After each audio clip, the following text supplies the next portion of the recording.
Sean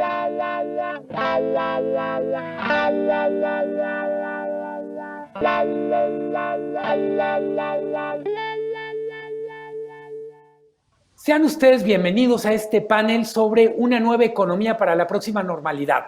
Soy Luis Miguel González y me da mucho gusto presentar a nuestros panelistas, Rolando Cordera, Enrique Provencio, Gerardo Esquivel y Valeria Moy. Empezamos con Rolando Cordera. Adelante. Muy bien, Luis Miguel, muchas gracias. Qué honor, qué gusto estar con Valeria Moy, mi querido Gerardo Esquivel, mi colega y muy cercano amigo Enrique Provencio y desde luego tú, Luis Miguel, en esta reunión, en este convivio organizado por la Feria Internacional del Libro de Guadalajara.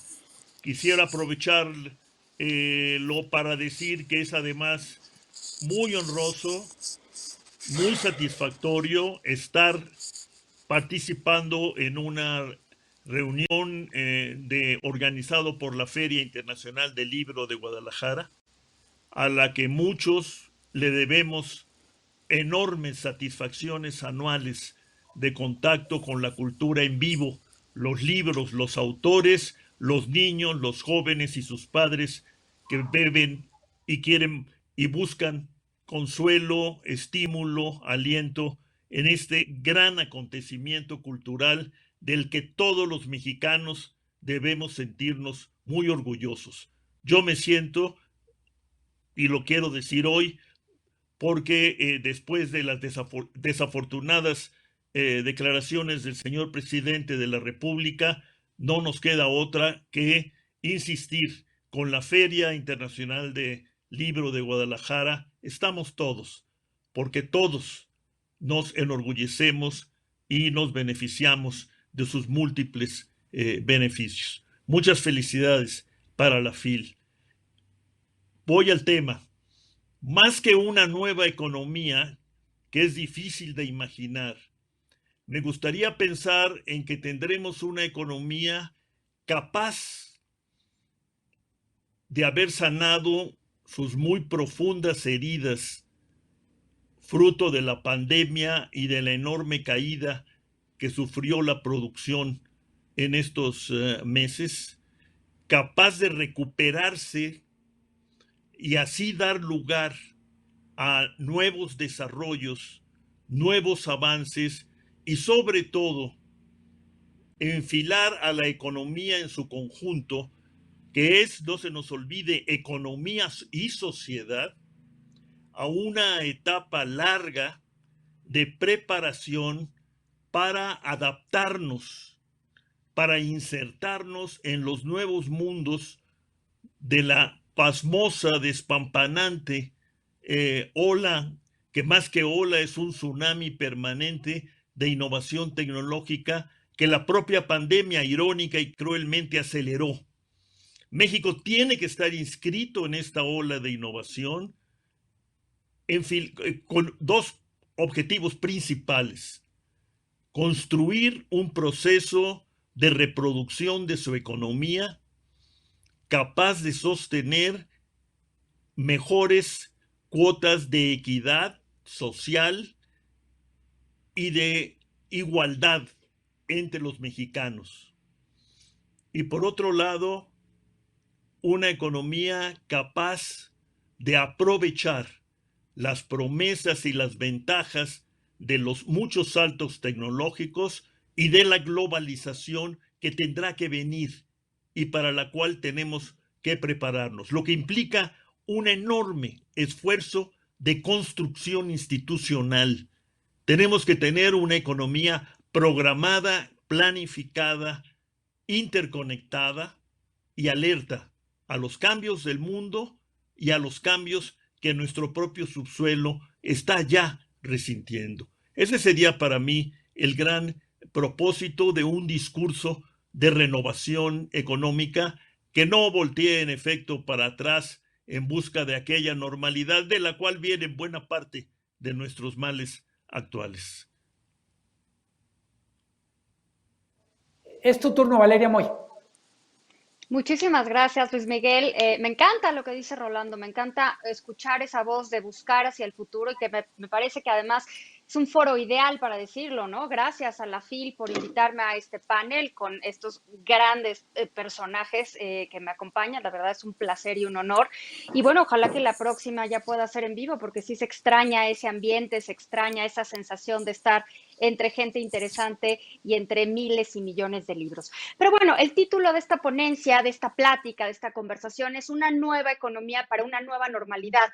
Y cuando estamos viendo, cuando estamos hablando de algo nuevo frente a algo, una nueva normalidad, es bien importante plantearse qué queremos que sea esta nueva normalidad o cuál queremos que sea esta nueva economía o cómo tenemos que diseñar esta nueva economía para esta nueva normalidad.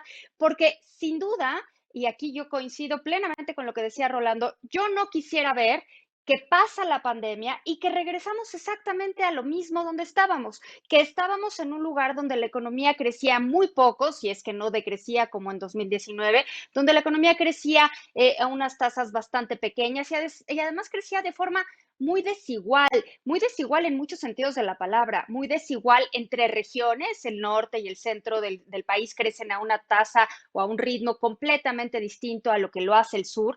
También crecen las diferencias en ingresos, las diferencias en oportunidades, es decir, la vieja normalidad o la vieja economía, que yo creo que tiene muchas cosas funcionales, pero también creo que tiene muchos problemas. Entonces, si estamos usando este panel o este foro para discutir cómo debería de ser una nueva economía, yo creo que deberíamos de plantear qué queremos que fuera o qué quisiéramos que fuera esa nueva normalidad.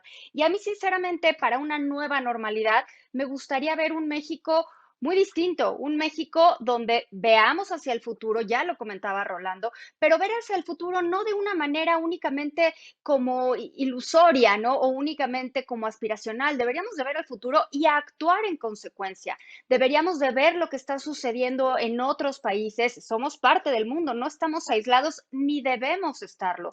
Deberíamos de ver qué prácticas funcionan, qué prácticas no han funcionado en otros lugares, qué podemos aplicar, cómo lo podemos tropicalizar, como solemos decir, qué nos gustaría hacer. Tenemos que ver hacia dónde debemos tirar, tenemos que tener una meta de qué queremos hacer y entonces sentar las bases para lograr esos cambios. A mí, sin duda, me gustaría ver una economía donde no solo unos o un pequeño grupo se beneficia del crecimiento económico, sino que ese crecimiento económico puede ser de alguna forma mejor distribuido, pero no mejor distribuido únicamente mediante fuerzas o poniendo límites o barreras al mercado o demasiadas restricciones o demasiada planificación.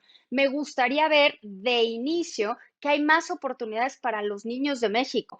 Eso para mí es un tema clave que veo que no estamos más que retrocediendo. De repente hablamos del México del futuro, de la economía del futuro y al mismo tiempo pues estamos educando con técnicas de hace 50 años o técnicas que verdaderamente en otros países ya se dejaron de utilizar porque se consideraron obsoletas.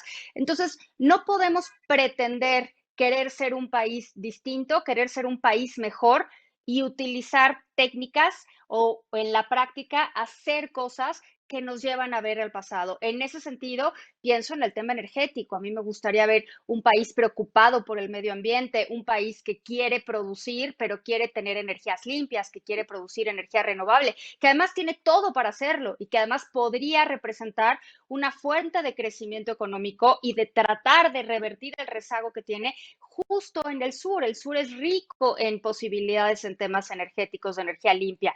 A mí me gustaría ver eso, pero para lograr ver eso, tenemos que tomar decisiones y las decisiones que desafortunadamente estamos viendo hoy por hoy no van en ese sentido. Sí me gustaría plantear un nuevo paradigma, es decir, ¿qué queremos ser? Porque si queremos ser un país distinto, necesitamos hacer las cosas distinto y distinto viendo hacia adelante, no distinto viendo hacia el retrovisor, viendo lo que funcionó o ni siquiera funcionó quizás en los 70s. No creo que podamos hablar de una economía del futuro o de una nueva normalidad hacia adelante pensando en mejores prácticas cuando estamos asumiendo o decidiendo prácticas que se usaron en el pasado y no necesariamente con buenos resultados.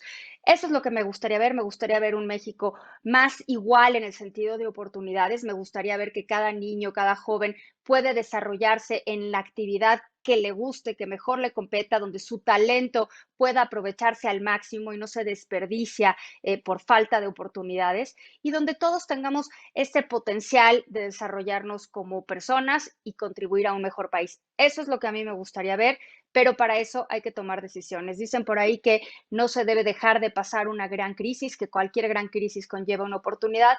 Espero que esta crisis que estamos viviendo pues nos haga reflexionar y demos marcha atrás en algunos temas o cambiemos el giro en algunas de las decisiones que se han tomado y podamos ver hacia ese México del futuro, hacia un México mejor. Ojalá que eso suceda. Gracias, Valeria. Es tu turno, Gerardo Esquivel. Sí, gracias. Bueno, en primer lugar, igual un agradecimiento a la Universidad de Guadalajara, a los organizadores de la Feria Internacional del Libro, por invitarme a participar en este panel. Siempre es un gusto. Lamento mucho que en este caso estemos a la distancia, porque siempre es un privilegio poder asistir a las instalaciones de la FIL y disfrutar todo lo que la FIL ofrece. Más allá de eso, pues un gusto siempre compartir con personajes tan distinguidos en esta mesa en la que estamos platicando sobre la próxima normalidad. Y yo empezaría diciendo, aprovechando además que es la FIL, empezaría citando a una de las grandes obras de la literatura mundial, que es Ana Karenina. En Ana Karenina, León Tolstoy empezó diciendo que todas las familias felices se parecen, pero todas las familias infelices son infelices cada una a su manera.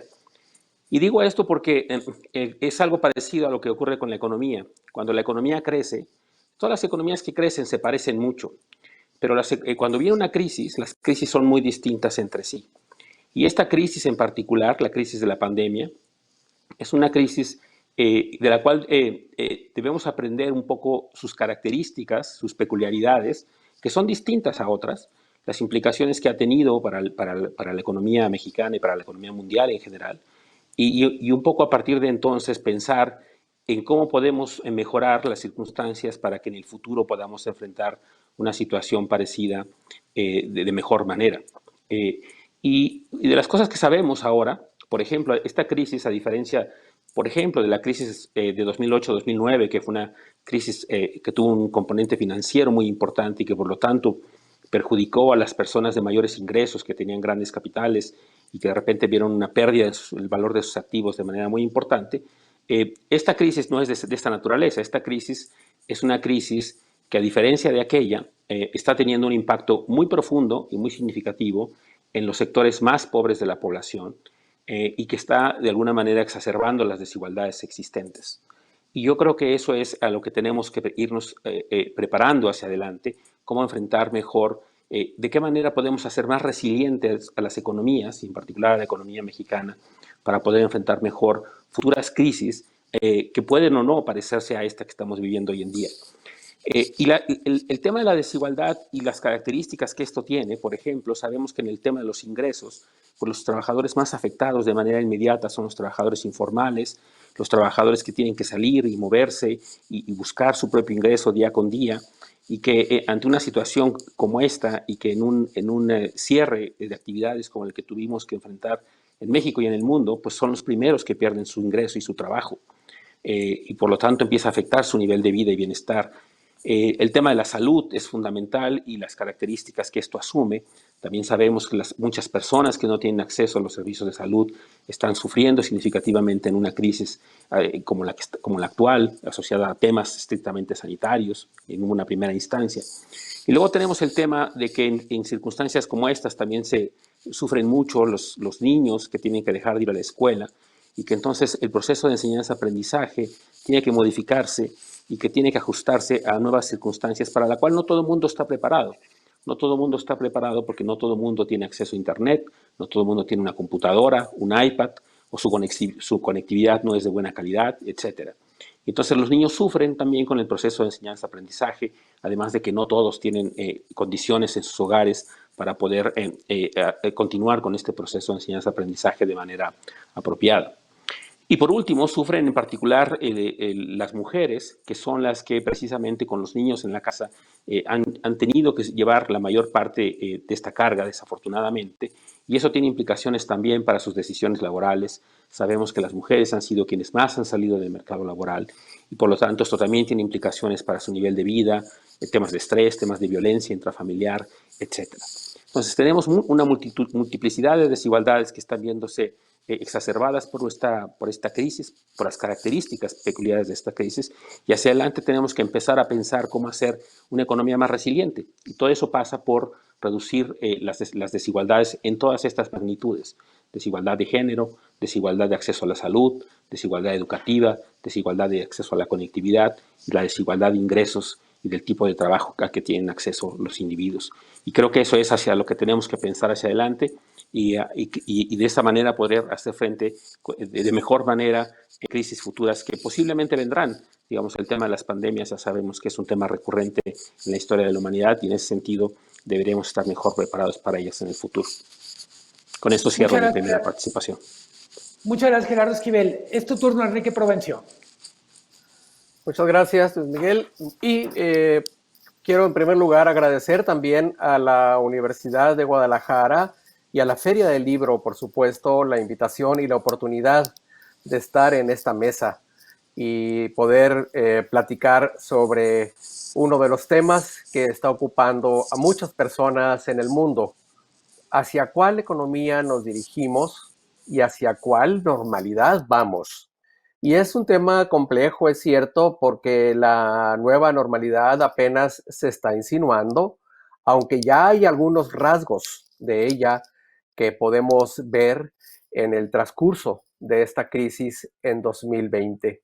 Pero quiero ubicar tres planos que me parece que están articulados y que, sin embargo, merecen tratamiento distinto.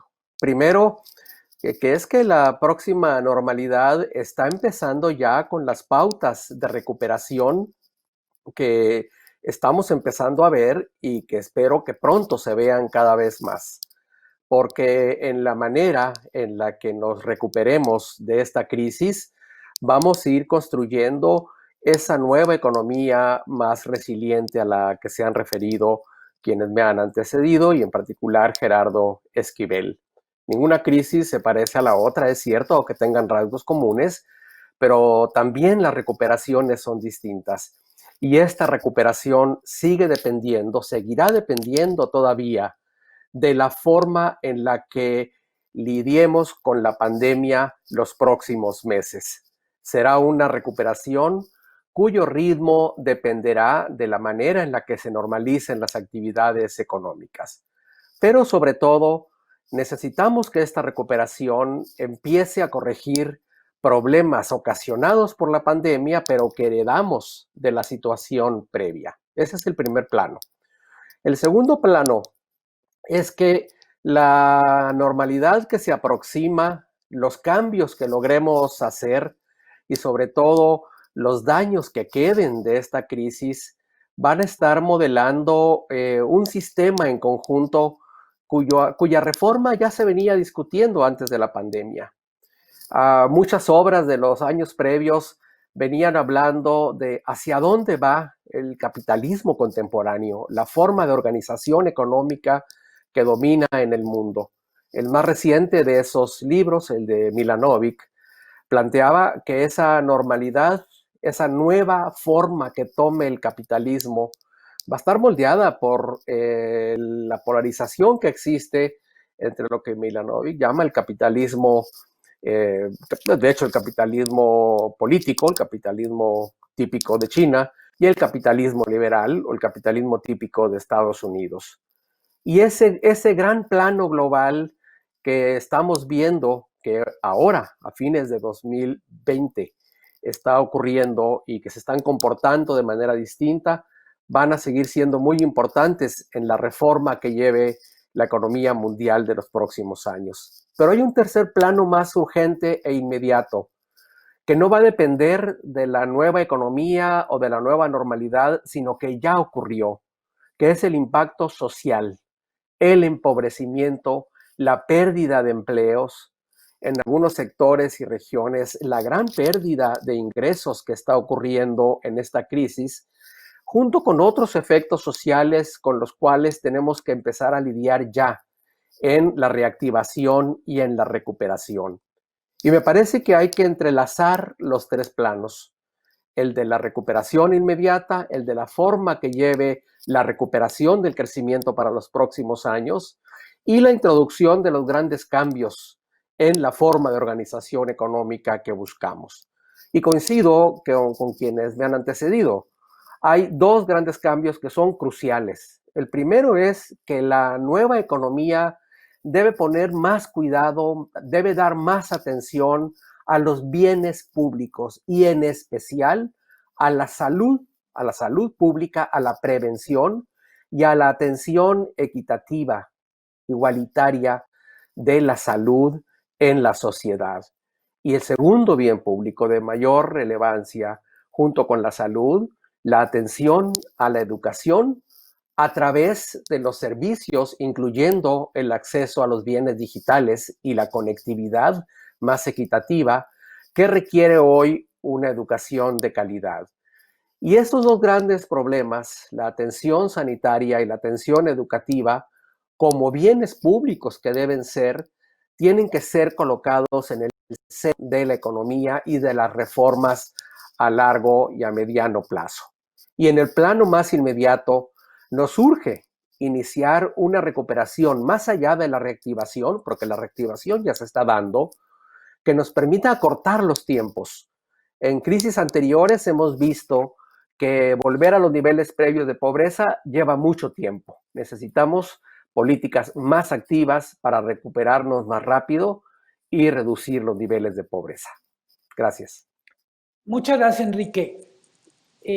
Los cuatro coinciden en tenemos que mirar al futuro y no tener nostalgia por el pasado, pero quiero que esto quede claro para que nos están escuchando. ¿Qué cosas del pasado piensan ustedes que tendríamos que aprender como lecciones? ¿Qué cosas del pasado debemos mantener? ¿Qué cosas del pasado, me refiero pasado, lo que estaba antes de la crisis, de la pandemia, con qué cosas deberíamos de hacer el esfuerzo por quedarnos y qué cosas tenemos que tirar literalmente para que nunca vuelvan a aparecer? Rolando. ¿Cómo no, Luis Miguel? Y como diríamos aquí en Guadalajara, con esta no me despido, pero voy a tener que irme. En primer término, te diría que tenemos que hacer un máximo esfuerzo como parte de esta recuperación que dice Enrique Provencio ya se está dando, un máximo esfuerzo por jalar a los que están detrás, a los que ya estaban atrás y a los que estamos dejando atrás por el empobrecimiento, y necesitamos gastar más, mucho más de lo que hemos gastado en el apoyo directo a estos mexicanos trabajadores. Y si tenemos que modificar el presupuesto, modifiquémoslo. Segundo, del pasado, México tiene que volver a ser el país de la inversión grande, ambiciosa, permanente, pública y privada, porque está convencido de que invertir es crear futuro y de que no hay futuro si no hay inversión. Tercero, para que esto resulte bien, México necesita organizar su Estado como un Estado programador y arriesgarse a construir con todos los sectores de la sociedad un vasto programa nacional de inversiones al que todos respondamos y al que todos busquemos sostener. Y para esto necesitamos un Estado moderno y sólido, a la altura de las presiones, de los desafíos y de los muchos huecos que nos ha dejado nuestra historia reciente y no tan reciente de la economía y de la sociedad mexicana. Y para eso entonces necesitamos asumir que tenemos que tener cuanto antes un Estado sólido, fuerte, al mismo tiempo que flexible. Y todo eso quiere decir llevar a cabo ya una gran reforma hacendaria que contemple explícitamente una reforma fiscal que dé tributos, que aumente los tributos y que al mismo tiempo incida en la redistribución. Si nos vamos por ese camino, tendremos un México en efecto distinto al que queremos dejar atrás, pero que no niega su historia, no rechaza ni soslaya sus errores ni sus desatinos, sino que es ya un México organizado para mantenerse como una sociedad pedagógica permanente, porque esa es una de las bases sin las cuales no puede haber una democracia productiva, que es la que todos queremos tener, junto con un gran estado de bienestar. Ese sería mi planteamiento, mi esfuerzo por juntar el pasado con este presente tan difícil y el futuro que todos queremos. Y me despido de Valeria, de Gerardo, de Luis Miguel, desde luego de Enrique Provencio y de mi muy querido Nico, al que le tengo que informar y pedir permiso de mi retirada. Muchas gracias de nuevo a todos y a la FIL por haberme invitado y soportado esta impertinencia. Pásenla muy bien y cuídense mucho. Un abrazo. Valeria, hablamos de futuro y hablar de futuro implica hablar de aprendizaje del pasado. ¿Qué hicimos bien, qué hicimos mal?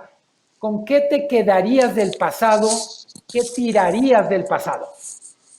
Mira, es interesante porque yo lo que veo cada sexenio, cada administración, y no lo digo únicamente desde la lupa presidencial, ¿no? Desde el ámbito presidencial pasa cuando cambia el presidente municipal, cuando cambia el gobernador, casi que cuando cambia el director general de cualquier organización. Todo mundo trata de reinventar el hilo negro, todo mundo cambia hasta de logotipo, ¿no? O sea, una forma de pretender que trabajas y de hacer cambios es vamos a cambiar el logotipo y entonces cambiamos la papelería para que este logotipo sí hable de el México que viene o la empresa bajo mi mando. Me parece que lo que tenemos que hacer es reconocer que hay trabajo que ya se ha hecho, que hay trabajo que se ha hecho bien y que hay muchas cosas que faltan.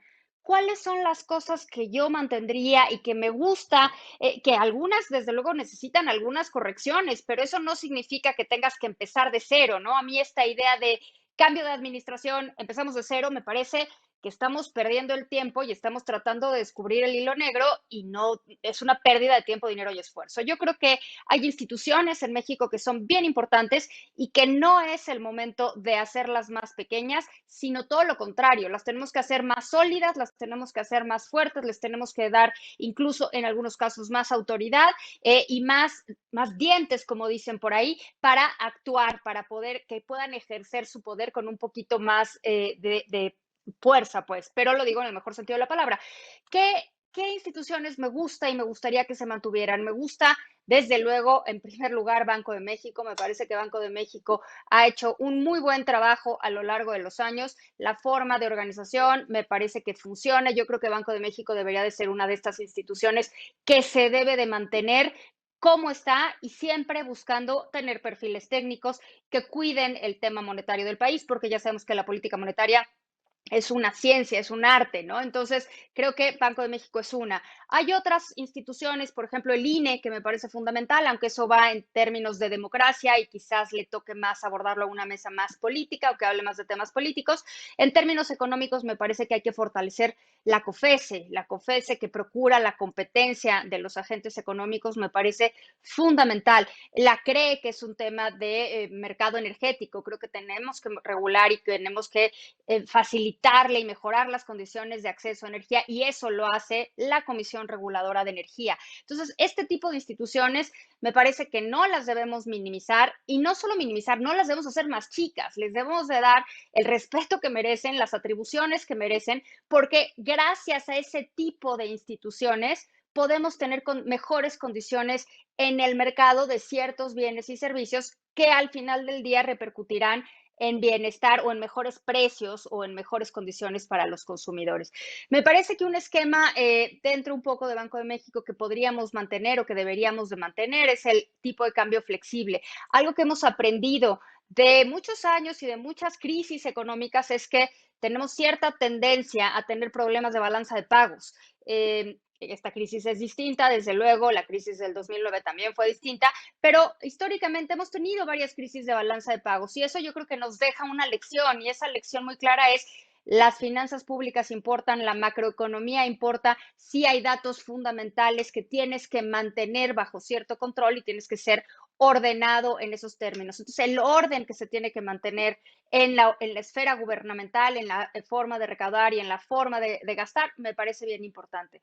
De repente tengo la idea o tengo la impresión cuando nos escucho, no solo cuando los escucho, cuando también me escucho a mí misma, que estamos buscando un país nórdico, ¿no? Queremos ser de repente un país con gran previsión social, con un gran sistema educativo, con una gran cobertura médica, donde el sistema médico cubra a todos por igual, que no haya distinción por ingreso o distinción por dónde vives o dónde naces, y de repente vemos nuestra política fiscal bueno, más bien nuestro esquema fiscal, nuestro esquema impositivo, y vemos que pues es un relajo, pero no solo es un relajo, quizás también es un relajo por una de las cosas que me parece que no debemos mantener, Luis Miguel, y quizás que es bien difícil de arreglar, es bien difícil de solucionar porque ya se ha convertido una especie de monstruo de 1000 cabezas donde le cortas uno y salen otras 10, que es la informalidad.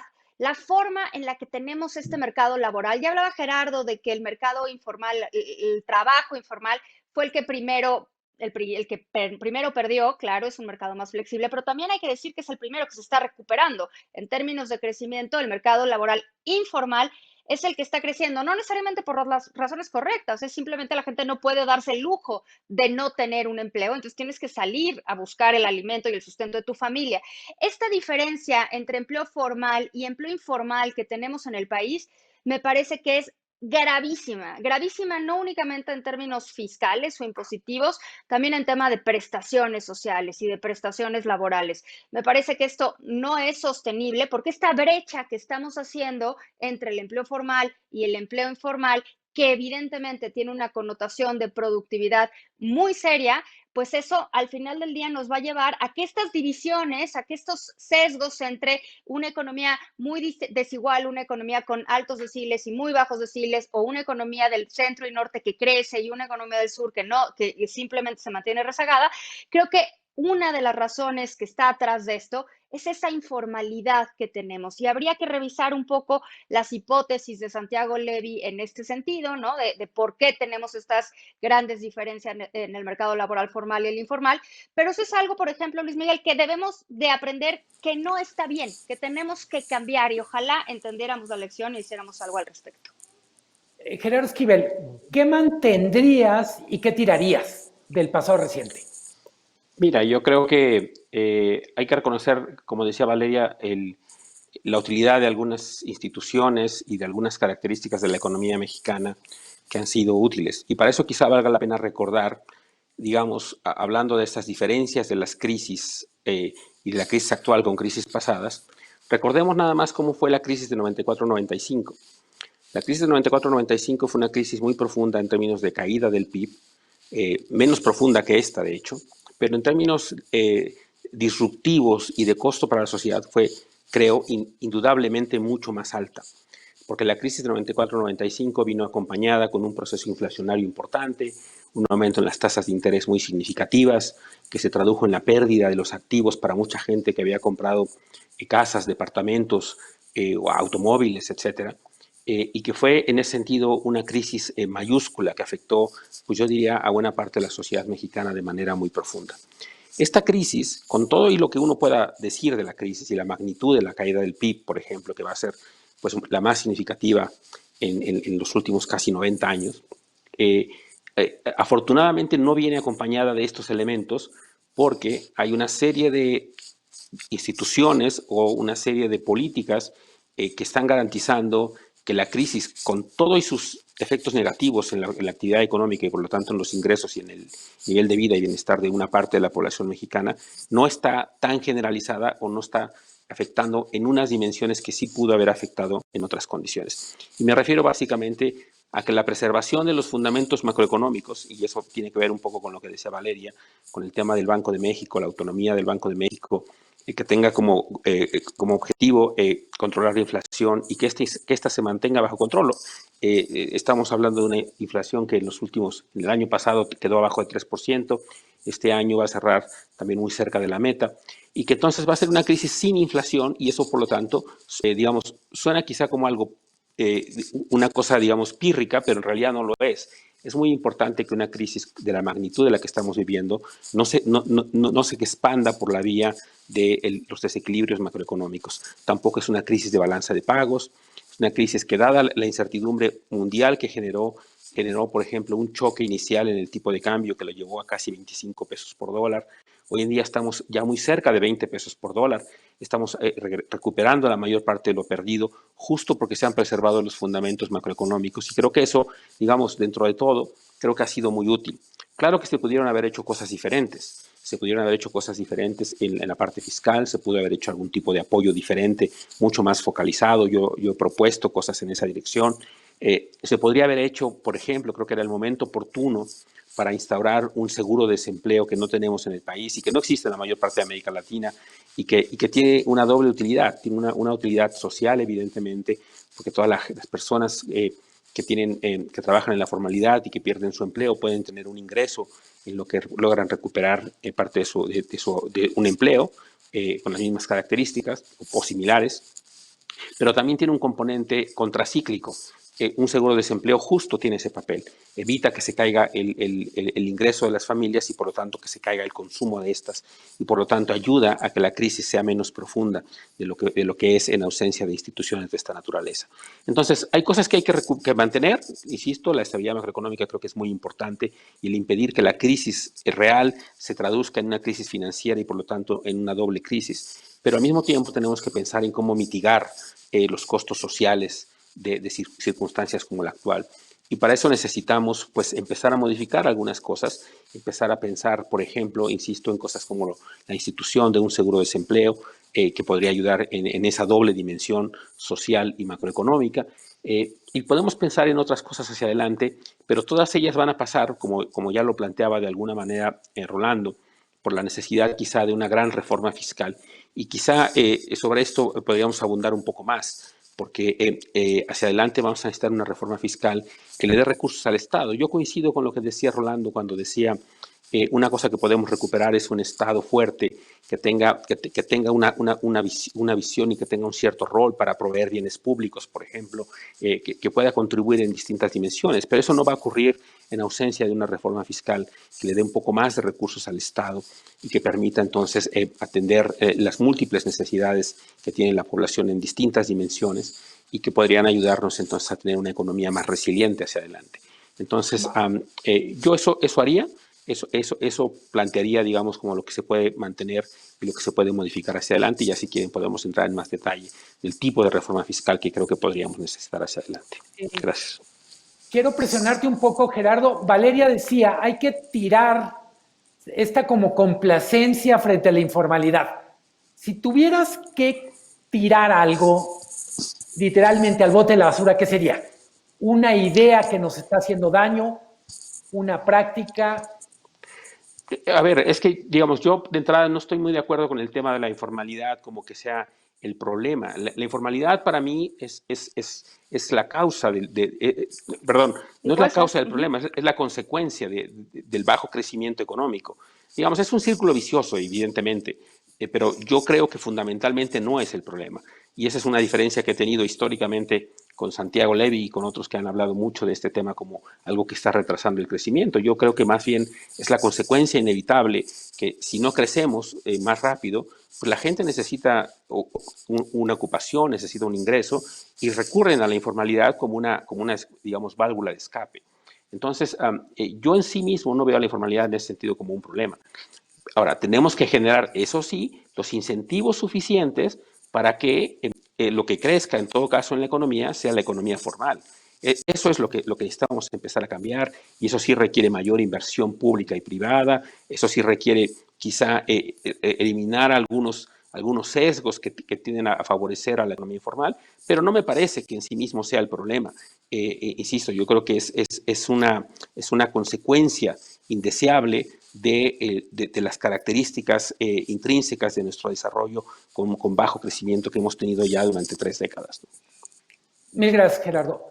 Enrique Provencio, ¿qué conservarías de lo que ha sido nuestro pasado inmediato y qué tirarías? Sí, las respuestas anteriores me permiten ir a otros temas que creo que deben estar en la discusión. Primero, con modificaciones y reformas, por supuesto, conservaría la gran plataforma exportadora que México ha construido en las últimas casi 3 décadas. Ese es un hecho que está con nosotros, que tiene mucho impacto en el empleo y modificándolo ¿cómo? En primer lugar, mejorando la vinculación económica de esas empresas exportadoras con las cadenas de suministro nacional para irradiar más el efecto positivo de las exportaciones. Segundo, en lo posible, diversificar también mejor los mercados exportadores y sobre todo incorporar más contenido nacional en la gran plataforma exportadora que tiene México. Ese es un punto que quiero agregar. Del pasado más reciente, muy reciente, de los últimos 2 años en particular, conservaría la política de apoyo al salario mínimo, que me parece que es una de las diferencias de esta crisis respecto a la de 2008-2009 y a la de 1995. El hecho de que el salario mínimo real haya mejorado en 2018 y 2019 y que 2020 hubiera arrancado con un nivel de salario mínimo real más alto, ha logrado reducir los impactos sociales de esta crisis. Ese es uno de los temas, entre paréntesis, que va a costar trabajo para el año que entra, porque es muy difícil mantener los altos ritmos de recuperación que ya traíamos. Pero me parece que no hay que ceder y no hay que regresar a las épocas en las que el crecimiento del salario mínimo se daba por debajo de la inflación. Esos son 2 aspectos. Tercero, aceleraría y cambiaría, apresuraría el ritmo de la incorporación de las mujeres al trabajo. Y es un tema estructural de la mayor importancia, igualdad y equidad de género con condiciones igualitarias en el mercado laboral. Y no solamente las mujeres que tienen alta capacitación, sino también en miles de mujeres que están en los mercados del trabajo doméstico, que no funcionan precisamente como el mercado que quisiéramos y que al contrario tienen muchas desigualdades y sufren mucha exclusión.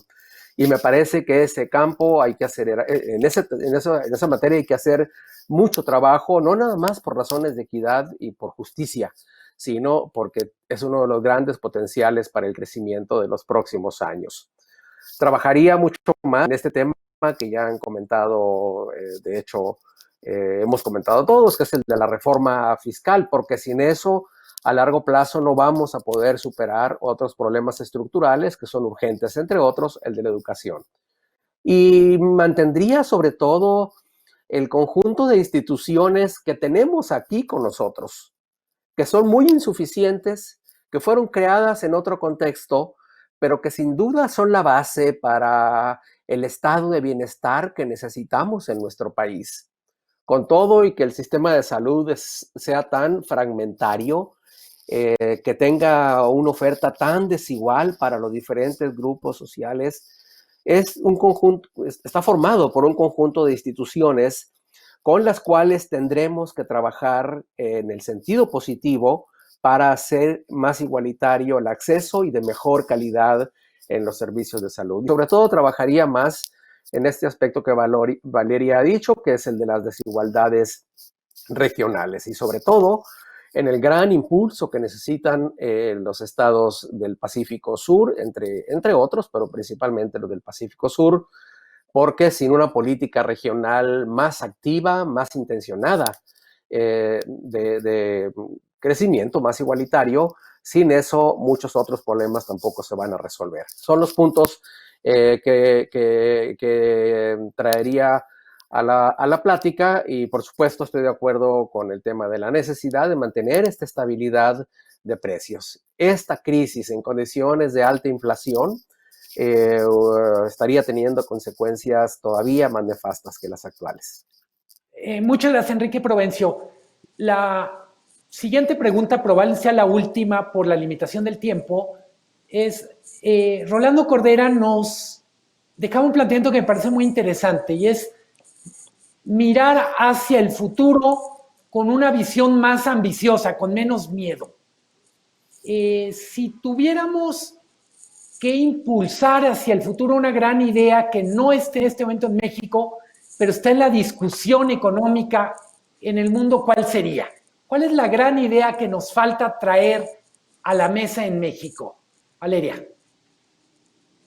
Uy, no sé, porque se han hablado de muchísimas cosas. Una idea que se ha comentado en muchas ocasiones y en momentos es la del ingreso básico universal, que yo creo que todavía no estamos en un momento ni quizás no amerite demasiada discusión en este momento, no porque no sea una idea interesante, a mí me parece que es una idea bien interesante.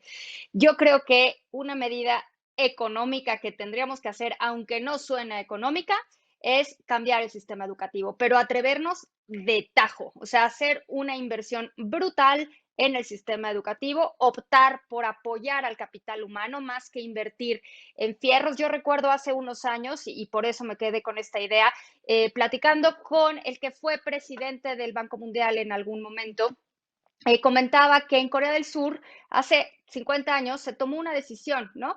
Querían, ¿a qué le dedicamos recursos? ¿Capital fierros, pues, o capital humano? Y que la decisión de Corea del Sur fue capital humano, un poco en contra de lo que muchos organismos internacionales le decían, ¿no?